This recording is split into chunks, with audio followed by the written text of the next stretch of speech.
come last Tuesday, Wednesday, I'd been working on a homily for like 3 days.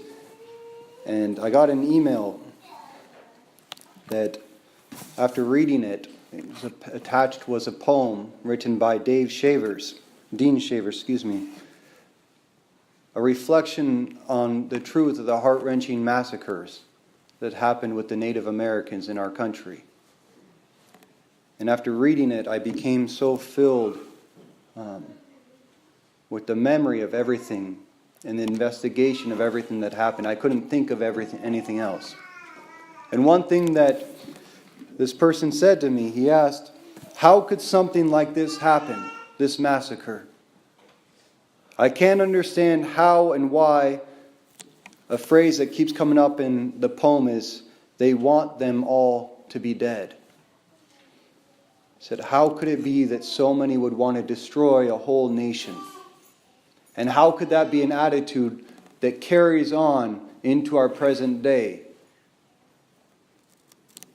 Well, I myself became obsessed with that question and had to throw away my whole homily to have recourse on this. Because I preach on what I think about. That's all I can say is I don't just look at the gospel and say what is going on there. I want to talk about what's relevant. And if there's anything relevant in our world today, it's the problem of evil. In an article published in the Yuma Daily in 1982, commented on a discovery made on a recent expedition to Ethiopia. It read, Tim D. White and the UC Berkeley team, who led last year's expedition to the far region of northern Ethiopia, said that a re-examination of a 300,000-year-old human skull found in the region showed evidence of having been scalped. 300,000 years ago, evidence of man killing man. It is any wonder then for us that the very opening book of our scriptures contains a warning about the reality of human beings' proclivity towards evil in the story of Cain and Abel. It reads, when they were in the field, Cain rose up against his little brother Abel and killed him. The first two human beings born in this world after the fall. One was a murderer. The other one was an innocent victim. The first death recorded in biblical history was not a natural death. It was a murder. And he was murdered by his own brother. What does that tell us about human life? I don't know if you've ever heard of the book Left to Tell. Has anyone ever heard of that? It's written by Immaculée Elebegitsa. It's her memoirs of what took place in the Rwandan genocide in 1994. Her struggle to survive both physically and spiritually.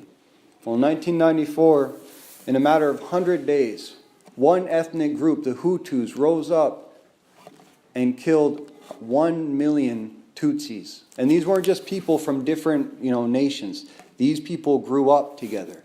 They lived next door to one another. They intermarried. They worked together. Their whole life. And in one day, one ethnic group rose up and for 3 months slaughtered the other. Well, she had just come back from college. She was 22 years old. And she came back to visit her family just before the genocide broke out. And her father sent her to take refuge with a nearby pastor who was actually a Hutu. So he was risking his life to take her in.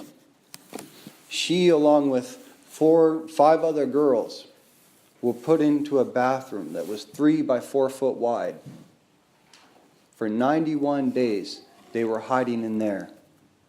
And in this time, Immaculée could actually hear the killers walking around looking for her and calling her name and saying that her whole family was dead and that she would soon be next. The cry, they want them all dead, was echoing throughout the entire country. What she initially struggled to understand was the same question that came up now. How could this possibly happen in her time, in her village? And this is what she wrote in her book. The world had seen the same thing many times before. After it happened in Nazi Germany, all the big, powerful countries came together and said, never again. But here we were, 6 harmless females huddled in darkness, marked for execution, for no other reason than that we were born Tutsis. How had history managed to repeat itself? How had this evil managed to surface again? Why had the devil been allowed to walk among us unchallenged, poisoning hearts and minds until it was too late?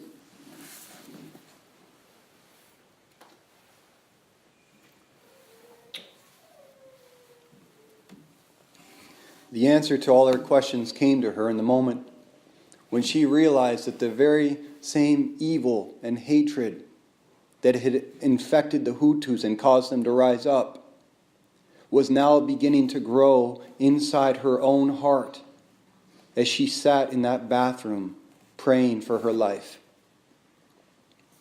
All she could do every single day was think and pray.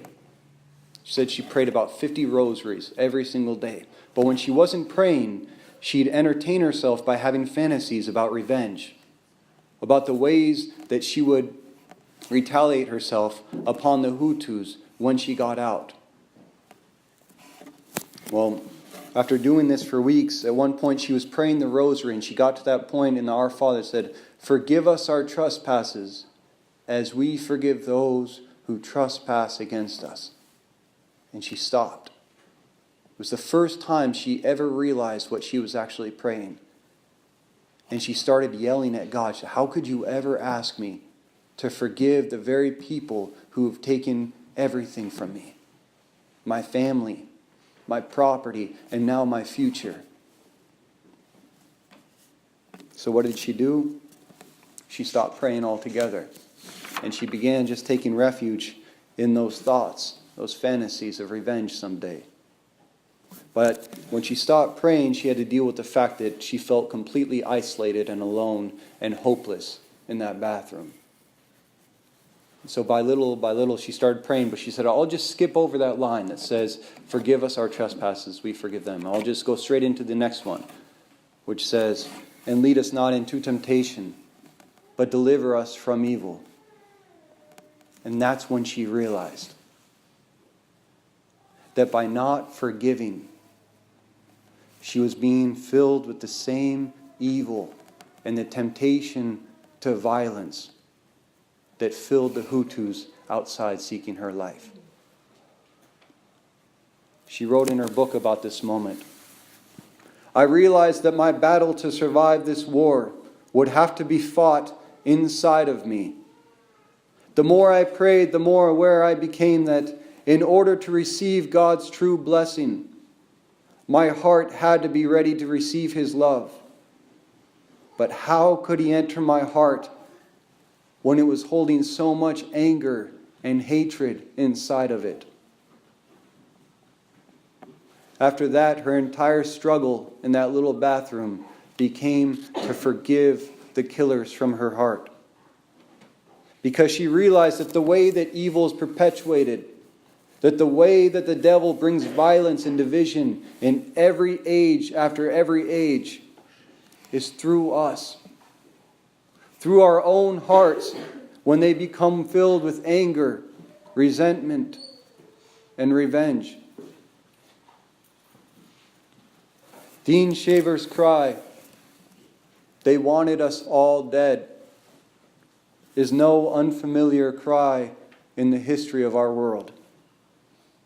It is a cry that began in the mouth of Abel as he faced his brother in the field at the beginning of our scriptures. And it is a cry that is echoed throughout the history of our times. In the mouths of the Polish, in Warsaw and Krakow, in the mouths of the Jews in the ghettos, in the mouths of the Tutsis in Rwanda, in the mouths of the Chinese in Nanjing, in the mouths of the thousands of Native Americans in our own country.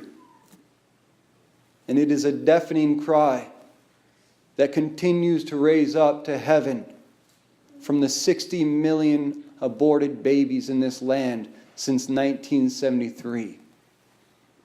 The cry, "They wanted us all dead," is a cry that will reverberate into the future of this world wherever the devil succeeds in turning our hearts against one another. The only question we can ask ourselves is, will the cry of hatred and vengeance find a voice in my own heart? Because the truth remains, we all share the same human nature. The evil acted out in others in any other time always exists in potency within myself. Cain and Abel exist in every single one of us. The struggle between good and evil, love and hate, life and death, it has no limits, no race, no skin color, no gender, no nation, no creed, no specific people set apart. History unquestionably reveals this fact. The line dividing good and evil cuts through the heart of every man and every woman walking on this earth. And each of us must decide for ourselves who we become here and now. The scariest thought I've had to contend with myself is, if I was a German in the 1940s, would I have been a Nazi? If I was a Hutu in Rwanda in 1994, would I have participated in the genocide? If I was an American in the 1800s, would I have been a part of the atrocities here? Truth is, I don't know. And who could ever say? But I can say this. I thank God for who I am today. I thank God for my heritage that I come from. And I thank God that I'm with you all in Lapwai as a Catholic priest here today. If only so that I can stand before you on behalf of everything that has taken place here and say I'm sorry. Voice of vengeance and of violence and a hatred, the help of God will never find voice in my heart.